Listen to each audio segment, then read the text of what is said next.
Тэднийг Монгол нус тавьж байгаа юм.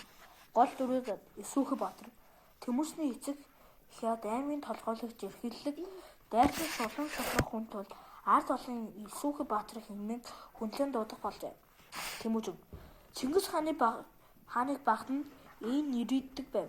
1162 онд орон мөрний их дэлгэн болдог хэмээх газар төрсөн Исүүхбаатарын уурлан Тэмүүжний их уурлан гэхээс Тэмүүжин хасар ачаагүй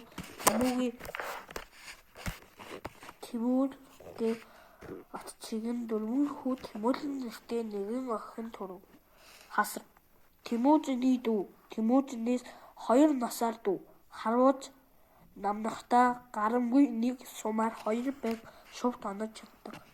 Дээс эцэг Хангираад аймгийн хүн бүртээ хатсан аав эрдэм номыг дээлдэг цэцэн цэлмэг хүн бүртээ Хангираад аймаг чи бас сонсохыг бүртээ Хангираад аймгийн сэцний охин Тэмүүжний ирээдүй эзнэр цэцэн цэлмэг зэрэгсэн ухаалаг охин.